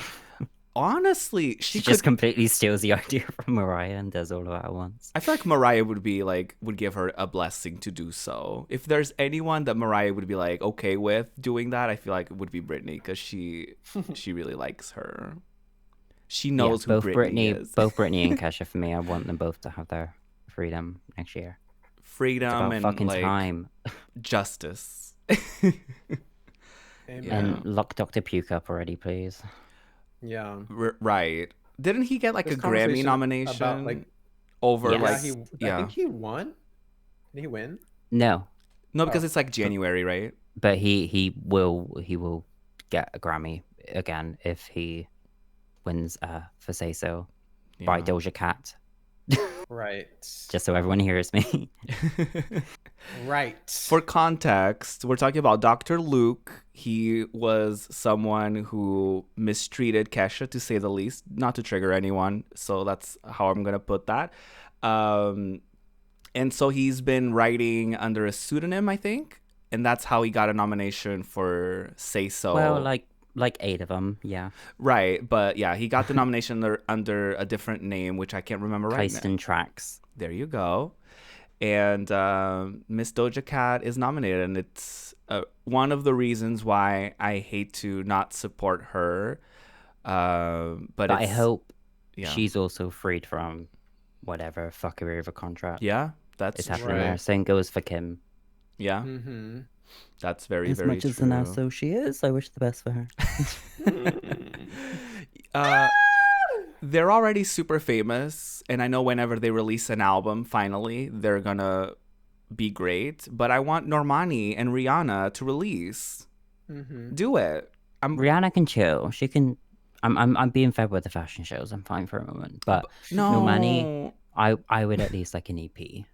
At least. EP. I thought you said eat P. I was like, okay. We don't know her. We don't know her like that. But I would love Normani to finally release, because she was on such a trajectory. She did the VMAs and everything, and then it was like she either is she needs to change label. Yeah, she can't stick to RCA. She's either being actually very perfectionist, or that's an excuse and the label is fucking with her money. No, I think it's RCA. They did Tinashe dirty, and they're just gonna do Normani dirty too. Jasmine's on RCA, and they did her last album so dirty, but she is doing better this time. So I'm like, come on, RCA, do it. Do it for literally one just of your ultra talented people. Make money. Don't you want to make money? Promote your artists. Yeah. It's not that expensive either. You know what I mean? Like these days, like just hire like a social media intern. Like most promo is on socials anyway. Like, come on. Anyway, do y'all like setting... RCA, get your act together. Do y'all like New Year's resolutions and stuff like that, or do you usually not do it? I don't usually, but this year I'm definitely working towards like working out actively and doing it, you know. I'm not going to say bi-weekly because that's not true. I was told by another streamer in this call, but just at me. Okay, so Passion... Okay, so when Passion said she was going to work out like bi-weekly, I was like, oh, you're going to work out twice a week? And she was like, no. I said bi-daily, didn't I, or something? Oh, yeah, bi-daily because you meant like every other day, right? Yeah, but that's not what it means. No. I was like, no, that's like twice a day. I'm like, sure. But yeah, like you can do that. Like 2 or 3 times a week, I think. Just, you know, just actively like doing yoga and dancing and doing things that are more cardio based. I agree with you. My a quick comment on the workout stuff. Like I've had moments in time where I've been like super fit and doing like weightlifting and stuff, but I always hated it. And then I had like was doing yoga at home for a while and I hated it. And then I was doing like boot camp classes at gyms and I was like, wait, I like this. And I realized, even though it's very obvious, but don't like, you might like working out and just hate the types of workouts that you're doing. Yeah. This is a general comment for everyone. I also hate running. Like I hate so many things. However, I love just doing like those 30-minute like no weight body workout things at home. Yeah. And I've been working out like consistently for like a month now, and like kind of looking forward to it and being disappointed if I like run out of time. So if you think you hate working out, maybe you do, but also maybe you just hate certain things. So just try different things. That's very valid. And also, like, any physical activity counts. Like, even if you're just like, Sucks, if you but it love does count. playing Just Dance, like, that's a fucking workout. Like, Just Dance is harder than it looks. So all I'm gonna say is, like, that's also a thing for me, is like getting my ass out of my chair for once, because I feel like this year I've just felt into that. Like, I feel like for a while I was okay at like working out semi consistently, but I feel like over the second half of the year I just craved like comfort. So like I stopped like really looking into new music. I just like, if it fell onto my lap I was like great, but if it didn't, I went back to, you know, stuff that I was already more classics. Yeah, if you will. And like stuff like that, even for like shows and movies, like I actively do like movie nights and anime nights on Discord, so that's how I've been like watching new stuff.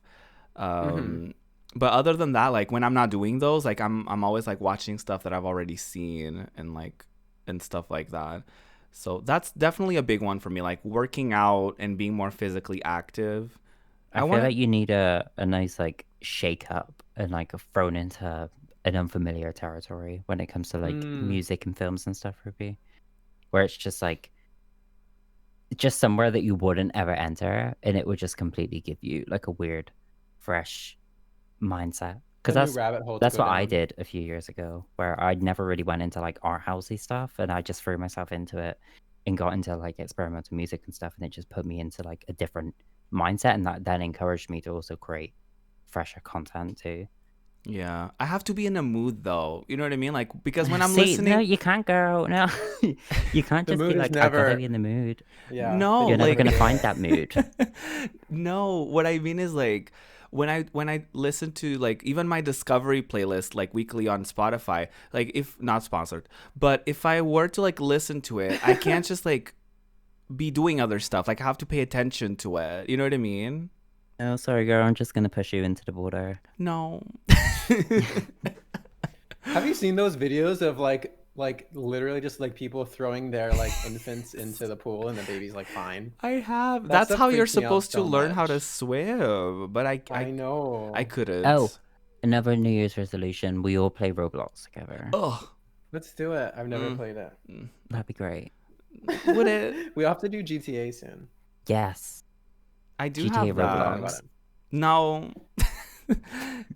This Roblox agenda, I swear. It's good. I watch Kisos stan it. I can just tell he's gonna have like a snatched like Roblox girl. Everyone was gonna like hate my stream except for Passion. Me and Passion are gonna have a great time, and everyone else is gonna be like, why are you still playing this terrible game? What in the chaos is going on here? For real. For what about creative things and ambitions that we all have? It's Minecraft for girls, right? What, Roblox? Yeah, I'm just kidding. There's a very heavy like queer scene of Roblox. It's quite underground, but it's quite understated. But like, if you find the right places, you can find like the queer areas. It's where a lot of like closeted people hang out when they're like in their early teens and stuff. It's really cute. Right, like a lot of like. I play a game on it called Fart Attack, and it's like Fortnite, but like you attack people with farting. No, it's good. Okay. See, Kisos is into it immediately. Let's do some Robloxy later. We'll figure it out. We'll have some Fart Attack. Oh, I love a good fart joke. Anyway, I'm leaving. Just kidding. I was gonna say about resolutions. I feel like sometimes I do them and sometimes I don't. I did them in 2018 and like they all came true, which was really cool. That's usually nice. Resolutions don't. I think I gave it 2 years for them to come true. So it was valid. Like part of 2020. I was like, okay, but some of these were really big goals and I hit even like the really big ones. So that was cool. But I didn't do it last year, but I think I am going to this year and like make a list. I just haven't yet. of like all of the things that I'm doing. And I feel like it also just kind of helps you prioritize and like think of like all the things you are doing. What do you want? And yeah, I think it just helps you focus. But there's a trick to making goals, everyone. If you didn't know, you can't just be like, I want to work out more. You have to put like timings on it and be Yeah. like, kind of like what you were saying, Passion, like, I'm going to set a goal to work out for 20 minutes 2 times a week. And it's nice to start low Yeah. and then go higher too, you know? Or like not just say, I want to get more streams, but like I want to, as in like on my own music, say like, okay, I want to hit 10K streams and I'm going to like do this to get there. So that way you have like more of a plan instead of just Yeah. Like the small steps that random you can shit. take and you have control over to make that Yeah. happen. Yeah. Otherwise it's stressful. It's harder to achieve. You also don't have to set things that are like a whole year. You can just set things that you change every other month. So like if you within like the first few months, you're like, oh, I'm gonna lose this much weight, or I'm gonna put on this much weight, or I'm gonna, I'm wanting to get this many followers or this much support on something. Then when you do hit that, or if you're close to it, then you have that extra adrenaline in the last like Right. lead up of a week to it. Yeah. It's true.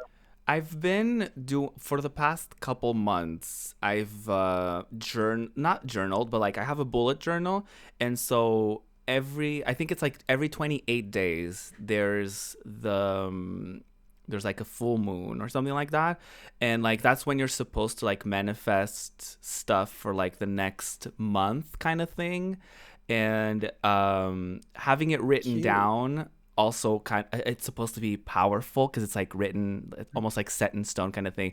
So I like doing stuff like that like monthly, you know what I mean, like to kind of like, okay, this was how this month went, how do I want things to go, like medium to long term ish, right? And so Also, keeping like a whiteboard at your desk also works. Yeah. Like on the wall next to you or something. Because Yeah. you're just taking it in every time you're looking at your environment where you work. Yeah, a lot of people do stuff like that in like vision boards as well. For like, because it gives you a physical, not manifestation, but kind of, it like gives you a visual of like your goals and the things that you want. And you can always like take things out and put things in if you see like that. Oh my God, put things in. But Oh my God. but it looks, like you can, as we change as people and as we start to prioritize certain things, it kind of like, you can kind of put things on the back burner. Because like for this year, I was like, I want to like release more covers and focus on the music side of things. But kind of after a while, I was kind of like, you know what? Like, I don't want to prioritize that right now. Like, that's too much drama right now. Like, I don't want to prioritize that. So I will slowly but surely get into it. But right now, it's like, I was like, okay, let me focus on the things that I have going on. And bringing back Breakfast at Ruby's was actually my only goal for this month. Like, when it comes to creative stuff, like with other stuff, I was like, I was like manifesting, and I keep manifesting like to be able to sustain myself being like, a content creator, whether it be with podcasts, with streams, with, maybe even music upcoming and like video editing commissions and stuff like that. And manifesting like to meet new people and to get into new communities and stuff like that. Just like stuff like that. I don't really think of too many specifics because I don't really like getting into too many specifics. I like. Is that why you're being like ambiguous with it all? Oh yeah, fully. Okay, I'll go into specifics. You're supposed to go into specifics. To be honest, it's supposed to be more powerful when it comes to manifesting if you are specific about it. But I don't know if it's because I don't know what I want, so I'm just kind of like, I kind of manifest to be pushed into the right direction, and then once I'm there, I'm like, okay, I'll shove you. Do it with Yeah, your 9-inch heel. I'll shove you like I shoved the kids off the Titanic on Roblox. Oh my God, let's go. Sounds amazing. Oh my God, I love that Kisos is all about it, and I've just got like everything in like a Google Doc that I need to put to paper because I feel like that's gonna directly influence me. But I've just got a shit ton of like content planned. I need to sort out my Patreon. I need to sort out like video concepts and script building and just generally feeling more comfortable like presenting myself on camera because I feel like I'm almost there. It's just and the reason I'm not on camera today is because I'm hungover like a bitch and I just look like shit. So, or as I would have been. But I feel like over the past few months, I've definitely gotten more comfortable, like being on other people's like podcasts on camera and like presenting myself like to a wide range of people. Like I was on the front page of Twitch, my You first were, time ever yeah. presenting on camera. So it's been a journey. So I And guess you work on the dragged things I can. Diplo on the front page. Yeah, destroyed. I love Someone that. has to. I love that so much. It was so good. But yeah, I've got a shit ton planned. It's just really I think the next few days and then the first few weeks of January is when I, really get through the plans and knuckle down and just solidify what I'm doing and then just really going like knee deep into it. Yeah. I get very anxious if I get too specific with things. I don't know why. I just get overwhelmed. Like what Kisos was saying is like when you have a goal, all the small steps to get there, like I get overwhelmed at like what the small steps are. So I'm just like, oh, I don't know where to start. Yeah. You could always do like a long list and then like turn that list into snippets. So say if you put down every single thing you want to achieve into one list and then you condense that of like portions and you Right. separate them through months. Or so like, you're ahead. making not a schedule, but like a more condensed version for each 3 months. Every 3 months you do these things. Yeah. Kind of like putting that whole list together and then being like, okay, realistically, what can I get done within the next month, 3 months, 6 months to a year, right? Kind of thing. You can also like add on. So if you look back at that list and you're like, maybe on this month I'll throw this in. Like I want to do this project. Yeah. Or I want to do this video. Or I want to do this stream. Or I want to collaborate with these people. Especially collaborations is something to really bear in mind. That's something I definitely want to do a lot next year. Yeah. Is collaborate with more streamers and creative people. I want to do music. That's another thing I really want to do. Same. I want to do like skanky, dirty, like slutty, like experimental bleep bloop Slag music. pop. Yeah, slag pop. I love that. I'm just thinking of Slag Wars, another good show. That show was a journey. It was really funny though, I will say. Yeah, I mean, I was like, it's their first season, so the music interludes were so good. Like it was almost like mimicking the muses in Hercules. I don't even remember. I literally just watched it and I don't remember. Oh, like for in between scenes and stuff like that, they would have like a chorus sing like random shit. And there was this one scene I will never get over it. Like Nikki, I think, was smoking, and they were singing, and then they were like, "Cigarettes are bad for you." Just like, and I was like, I love that. Chase Icon, so funny. Yeah, is Chase a good host? Chase is like a commentary, like basically a narrator. Ah, okay. So she's not like there. Yeah. I think they basically filmed the season, they edited it, and then they sent it to her, and then gave her like, it's hey, nice do that, commentary. Like, including the non-binary and trans rep that they've got in there to begin with, they decided, let's throw some more into it. Yeah. I agree. It's like that video of Meghan Trainor and like that interview where she's just like, oh, you guys like this? Okay, let me make 8 more of these. When she was talking about like body positive vampires. I love that. Well, it's been a wonderful episode, y'all. Thank you so much. I haven't been keeping track of time, which is a good sign, but also probably means that the episode is a little long, so we're not even sorry about it. You're welcome. We're not. We could have still gone on to more. I know we could. Or the books that we read, of course. Yeah, because I read so much. I do want to do that for next year, though. I definitely want to actively read too. Yeah, I've started reading some things, but I always I only read like what my roommates have, and it's usually like some of those like not motivational necessarily, but like those things that are all about like business and stuff. And I'm like, can I read a story? I would love to read a story instead of like how to build your brand, how to improve your storytelling. Yeah. Oh yeah, let me get a Stream Coach book. I'm sure that'd be lovely. Whoa. I do not recommend. Oh, I saw a lovely one on my timeline though. Maybe I'll get that one.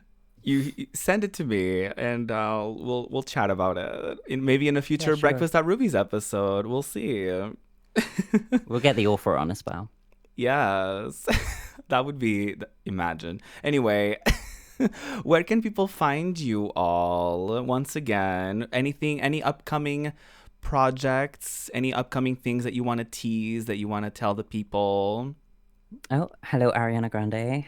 I didn't realize that she decided to join today. Not Ariana. If you want it, take it. I'm Chromatica Ari. Oh, rain on me all over again. I love that. Yeah. Circling back, to the sperm bank Kisos, story, rain on me. You can take on the question that was asked about projects. Yes. I have a lot coming in the new year. So as I've said many times, I run a show called Quarantine. It's an LGBTQIA+ music video showcase here on Twitch every Sunday, but not every Sunday. You know what I mean? It's basically Breakfast at Ruby's schedule. Bi-monthly. Yeah, the season will start again January 24th, and it'll run for 2 months, and then we'll take a break and do another season before the year's up. But yeah, it's really fun. It's all indie artists, and I will also have a new music video coming out around then, January, for my song "He Didn't Want Me," which became a cult favorite of gay fans of The Witcher. These like ship playlists of what are their names? Geralt and Jaskier. There's all these playlists that I randomly found that are like Juraskier stands. And I was like, yes, let's get some streams, girls. I love that. And yeah, I'm working on new music. Although I haven't written them down, one of my resolutions is to have another Happily Ever After size hit. So I'm working on that. I have a song that I think can do it, or maybe even bigger. So we're gonna have a lot of new music, a lot of new streams, a lot of new shows, and a lot of egotistical feelings. Listen, it's what you deserve. Me everywhere.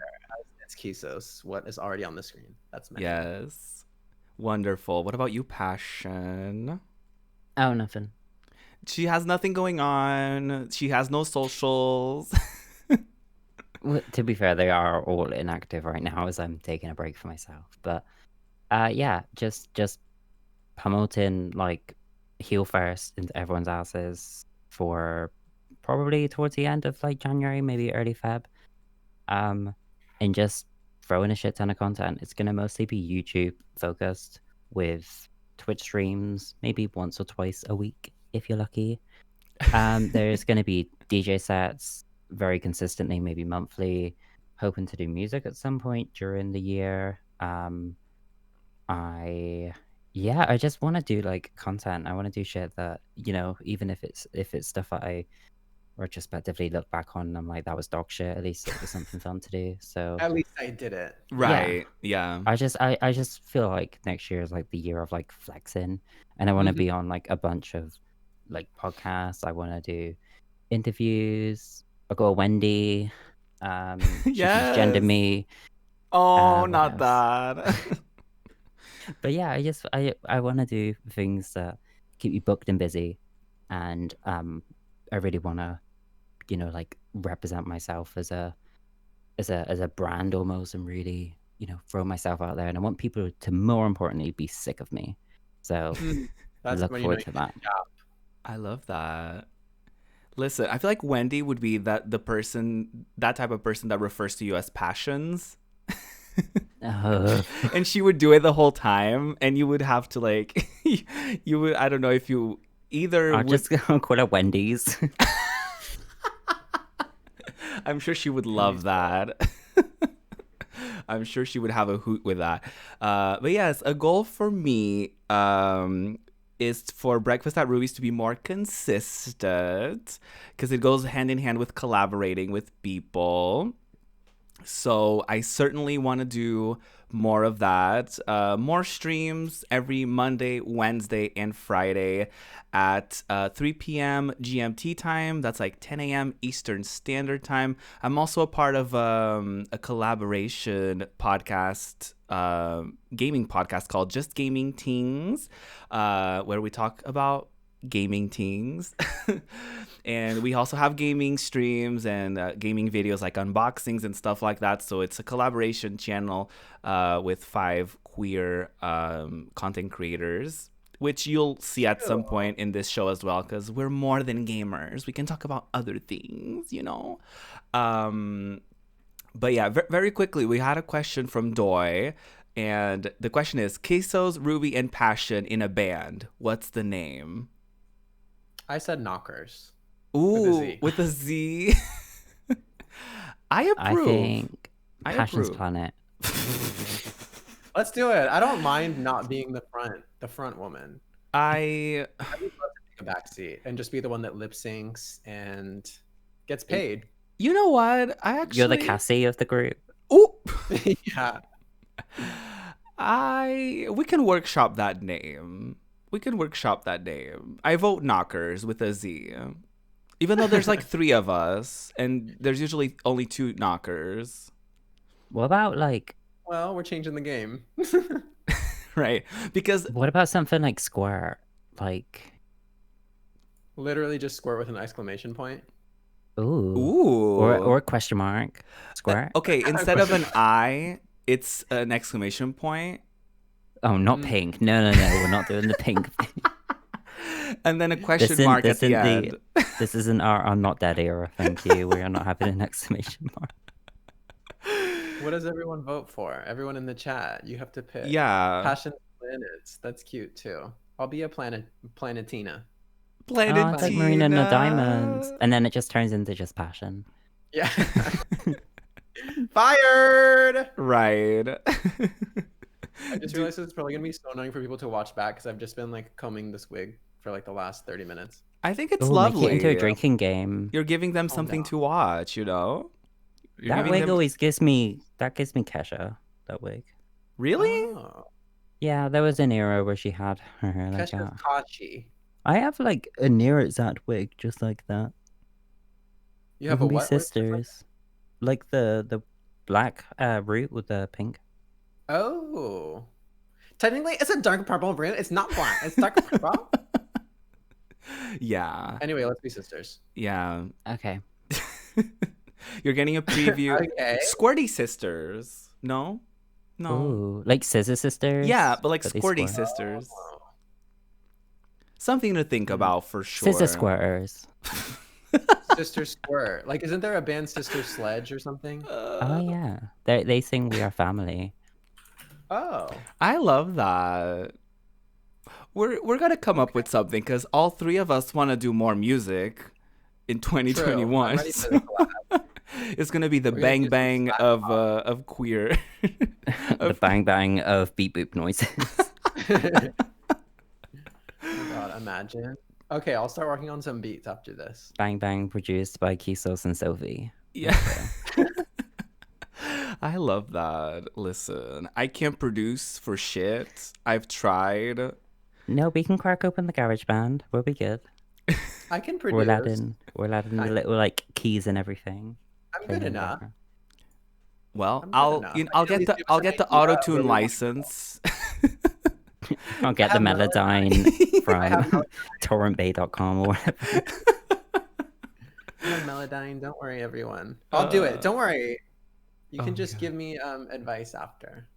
Because we're the ones who need to give you advice on music.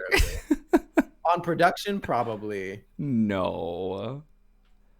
Anyway, we'll workshop this. We're manifesting 2021. You'll see a song from the 3 of us. Yeah, maybe that's the song that's going to be bigger than Happily Ever After. Could you imagine? That would be so... I would feel so bad for you. The one song that's your moment, it's you have the 2 knockers attached to you.